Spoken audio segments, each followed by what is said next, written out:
It was an amazing video. Excellent. The movie was amazing. The story within this simplicity works very, very well. We are watching some Pixar movies and some other animations before going for the story and or before going for the design stage. We decided to not give Hoover any kind of facial expressions, and we decided all established by just some limited moment of the Hoover, like the tail, bag, and some sound basically. There was three kind of main events that we wanted the Hoover to do. Introducing Hoover to the coin, the dream, and the main hit point at the end was the transformation. Each of the main kind of three elements have little tiny elements within them.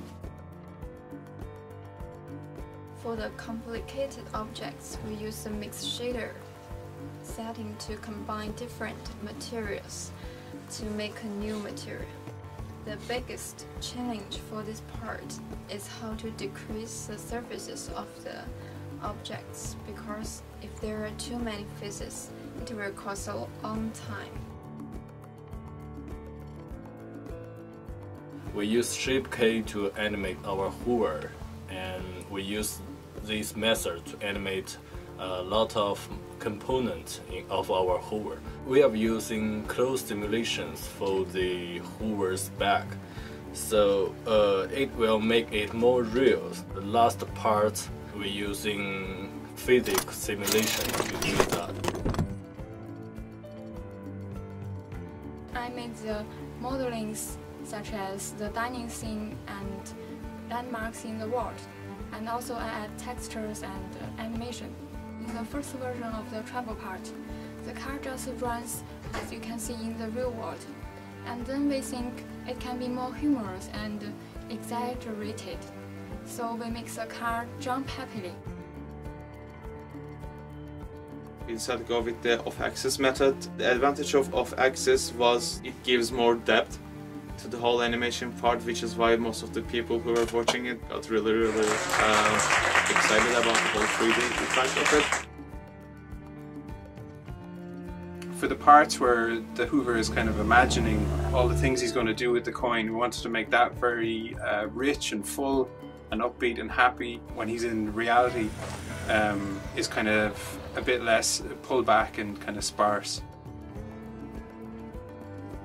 With the wheel sound, we're just spinning the bottle which come from the Starbucks and tied the DPA on the LED. The heater and the hair dryer were used to create the engine sound. We started to design the sound at the pre-production stage and building up the sound library for the animation. So by the time when we receive the final version of the animation, we have most of the materials that we needed and categorized and recorded and ready to go.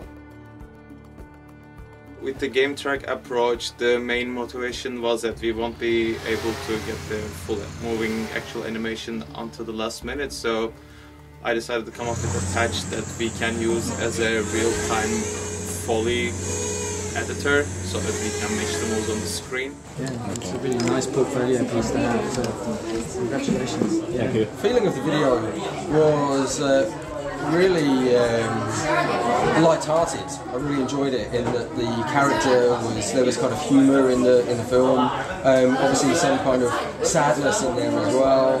So it was very engaging, very enchanting in terms of a feel or a character of the actual film. Overall, it was a very successful project because you had to combine all of the elements. You had to do the story very well, you had to do the 3D very well, you had the texturing, the notes, all the technical aspects that are not very straightforward for people that haven't done animation before. So it's obvious that we have done a lot of work and it shows. That way you get to Thanks.